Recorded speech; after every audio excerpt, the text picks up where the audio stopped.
13. 가장 중요한 문제에 집중하라. 2008년 7명의 친구에게 매주 한 통의 이메일을 보냈던 여성이 있다. 2016년 현재 그녀는 매주 수백만 명에게 이메일을 보낸다. 바로 브레인 피킹스의 편집장 마리아 포포바이다. 그녀의 이메일은 삶의 따뜻한 행복과 사랑, 가치를 탐구한다. 거의 매일 한 권의 책을 읽는 마리아 포포바는 우리가 기억할 가치가 있는 오래되고 영원한 지혜를 전한다. 그녀의 결과물은 눈부신 그 자체다. 매주 그녀의 글을 통해 상처를 치유하고 인생이 바뀌는 많은 사람들이 생겨난다는 것을 생각해 보면 행복은 거절의 기술이다. 마리아의 팔뚝에는 문신이 있다. 관약처럼 생긴 그림 위에 집중해야 할 것이라는 문장이 새겨져 있다. 동그란 관약 안에는 행복이라고 적혀 있다. 그녀는 문신을 새긴 이유에 대해 이렇게 말했다. 가장 힘든 시기를 극복한 후 깨달은 것을 잊지 않기 위해서다. 매일 하루를 시작할 때 행복을 위해 집중해야 할 것은 무엇인가? 라는 질문으로 시작해보라. 단순한 이 문장이 얼마나 놀라운 진리인지를 점점 깨닫게 될 것이다. 마리아는 행복에 집중하기 위해서는 거절의 기술이 필요하다고 강조한다. 우리가 원하는 삶은 무엇에 초점을 맞출 것인지 보다 무엇을 거절할 것인지를 알 때 생겨난다는 것이다. 간단하다. 원치 않는 부름에 응답하지 않는 것. 그것이 행복의 본질이다. 마리아는 특히 준비가 되어 있지 않은 무능한 상대에게 시간을 낭비하지 말 것을 증언한다. 나와의 미팅에 10분도 투자하지 않는 사람, 일방적으로 형편없는 제안을 해오는 사람, 직접 전화를 걸어 논의해야 할 사안을 이메일로 대체하는 사람, 무작정 자신을 설득해 주기를 바라는 사람. 우리는 이런 사람들을 일일이 정중하게 대하느라 얼마나 많은 시간을 쓰고 있는가. 모든 사람에게 답변하지 않는다고 해서 죄책감을 느낄 필요는 없다. 오히려 시간을 낭비하기보다는 죄책감을 갖는 게 더 낫다. 그냥 좀 미안해 해라. 그러면 되지 않는가? 죄책감은 당신의 특권이다. 우리가 끊임없이 뭔가를 거절해야 하는 이유는 그래야만 우리 삶의 질을 유지할 수 있기 때문이다. 어떤 요청을 받아들이면 그 대가로 품질을 희생해야 한다. 하지만 품질만큼은 언제나 인생에서 사수해야 할 가치다. 내가 강연, 인터뷰, 미팅을 거의 그만둔 이유도 마찬가지다. 세계적인 신경학자이자 작가인 올리버 섹스는 책상 위쪽 벽에 NO라고 적힌 종이를 붙여놓았다. 글 쓰는 시간을 빼앗는 제안을 거절해야 한다는 사실을 떠올리기 위해서였다. 일을 많이 하는 사람은 열심히 하지 않는다. 마리아와의 인터뷰에서 가장 인상에 남았던 것은 수백만 독자를 거느린 작가임에도 그녀가 절대 워커홀릭이 아니었다는 사실이다. 그녀는 노동의 고된과 지루함, 고통에 대해 자주 호소하는 사람은 성공할 수 없다고 단언한다. 무엇을 선택했든 간에 일이 어렵지 않고 괴롭지 않은 사람은 지구상에 한 명도 없다. 다만 그 사실을 받아들여 좀 덜 괴롭고 덜 힘들 수 있는 길을 만들려 하는 사람은 성공하고 그 사실을 받아들이지 못하고 괴로워하는 사람은 실패할 뿐이다. 마리아는 헨리 데이비드 소로가 1842년 3월에 쓴 일기를 힘들 때마다 떠올려 힘을 얻는다. 소로는 가장 효율적인 노동자는 하루를 일거리로 가득 채우지 않으며 편안함과 느긋함에 둘러싸여 일한다. 일을 많이 하는 사람은 열심히 하지 않는다고 말했다. 나 또한 매일 세상 모든 일을 어깨에 짊어진 얼굴을 하고 근면함과 성실함을 훈장으로 여기며 살아가는 사람이 열심히 하는 것을 보지 못했다. 일정으로 꽉 찬 달력을 갖는 게 우리의 목표인가? 핵심에 집중하려면 소로의 말처럼 일을 많이 하지 않아야 한다. 느긋하게 하는 사람이 무엇이든 열심히 한다. 집중력을 키우는 데 유용한 도구. 어떻게 해야 우리는 느긋해질 수 있을까? 마리아는 집중력의 차이를 꼽는다. 머릿속이 복잡하게 헝클어져 있고 질이 멸멸하며 진도가 잘 나가지 않을 때는 무조건 몇 줄이든 글을 써 나가라고 마리아는 조언한다. 샌프란시스코의 소방관 캐롤라인 폴의 생각 떨어뜨리기 연습과 비슷하다. 머릿속에 꼬인 실타래를 하얀 종이나 모니터 위에 천천히 떨어뜨리다 보면 집중해야 할 키워드나 단서를 발견하게 된다는 것이다. 와이어드의 창업자 케빈 켈리도 이렇게 말한 바 있다. 나는 생각을 얻기 위해 글을 쓴다. 글을 쓰다 보면 아이디어가 나온다. 아이디어에서 글이 출발한다고 생각하지만 아니다. 막상 글을 쓰기 시작하면 아무런 생각도 나지 않는다. 하지만 정말로 글을 먼저 쓰기 시작하면 생각이 거기서 나온다. 큰 깨달음이었다. 집중력이 강한 사람은 항상 여유롭다. 그리고 강한 집중력은 글쓰기를 통해 키울 수 있다. 마리아는 이런 글쓰기에 큰 도움을 얻는 두 가지 기술을 갖고 있다. 첫째, 에버노트 앱의 활용이다.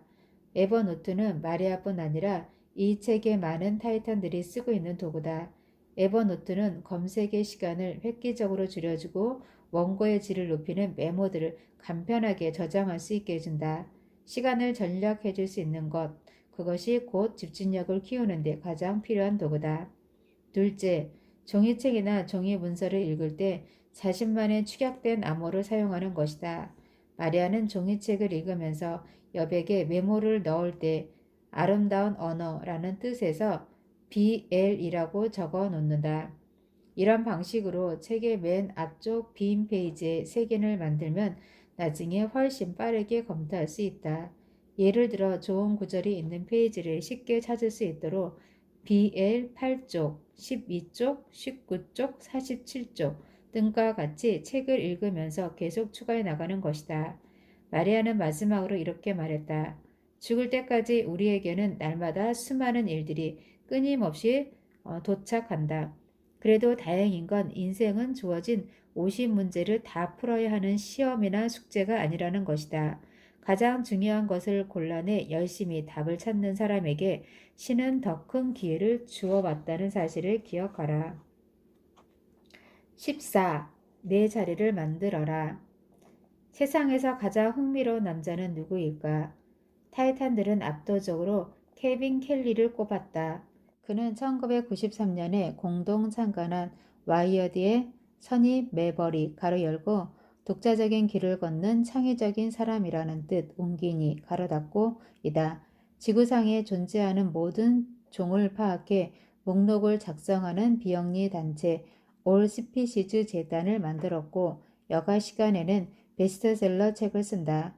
문서화된 전 세계의 모든 언어를 디스크에 담아 1000년 후 사라진 언어를 살아남은 언어와 비교 이해할 수 있도록 한다는 누제타 프로젝트를 진행하는 롱나우 재단의 이사로 있다. 누제타 프로젝트를 진행하는 동시에 그는 매머드를 비롯한 멸종한 종들의 부활과 복원 방법을 연구하고 있다. 어떤가? 정말 흥미진진한 남자 아닌가? 카운트다운 시계를 갖고 있는가? 케빈은 인생 카운트다운 시계를 갖고 있다.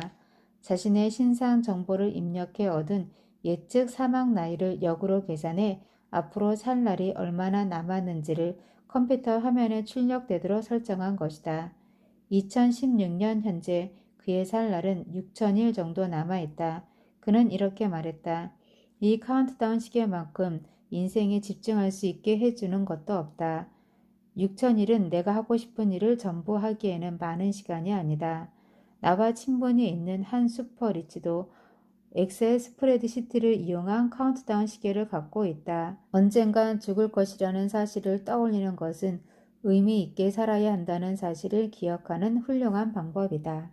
케빈에게 이 탁월한 아이디어를 선물한 사람은 그의 친구이자 롱나우 재단의 회장을 맡고 있는 스튜어트 브랜든이다. 그는 약간 다른 인생 시계를 갖고 있는데 앞으로 자신에게 남은 날들을 5년 단위로 묶어서 설정해 놓았다. 스튜어트는 그 이유에 대해 이렇게 말했다. 우리가 실천할 가치가 있는 중요한 아이디어의 수명은 그러니까 처음 아이디어를 떠올리고 그것에 대해 완전히 그만 생각하게 되기까지 걸리는 시간이 5년이다.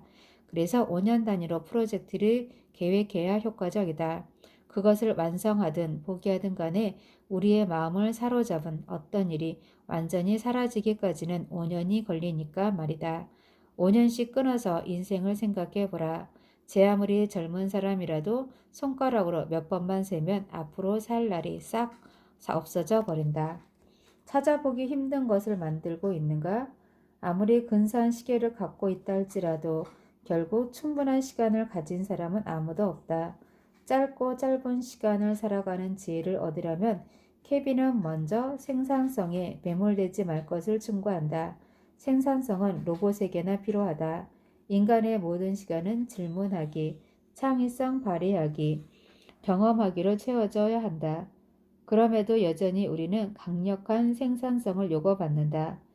경쟁자보다 더 좋은 것을 더 많이 만드는 사람이 성공할 가능성이 크다는 것은 인류의 일정 기간 동안 유효했던 믿음이다. 생산성이 높은 사람과 기업은 흔해 빠졌다. 얼마나 많은 것을 만들 것인가를 지나 얼마나 희소한 가치가 있는 것을 만들 것인가의 시대로 이동한 인류에게 케빈은 다음과 같이 조언한다. 자신이 아닌 다른 사람이 되고 싶고 타인의 인생 영화에 들어가고 싶은 것은 매우 강렬한 유혹이다. 그래서 이미 많은 사람들이 차지하고 있는 자리에서 경쟁하려고 한다. 그들보다 더 좋은 것을 만들 수 있다는 착각 속에서 말이다. 미안하지만 당신은 록스타가 될 수 없다. 이미 그 자리는 다른 사람들로 꽉 차 있다. 거기서는 당신이 정말 창의적이라고 생각한 아이디어들이 곧 남을 흉내낸 것밖에 되지 않는다. 성공하려면 자신만의 자리를 만들어야 한다. 존재하지 않았던 새로운 자리에 대한 질문과 창의성과 경험을 만들어내야 한다. 대표적인 인물이 예수다. 물론 매우 힘든 일이다. 하지만 그것이 우리에게 남아있는 유일한 성공이다.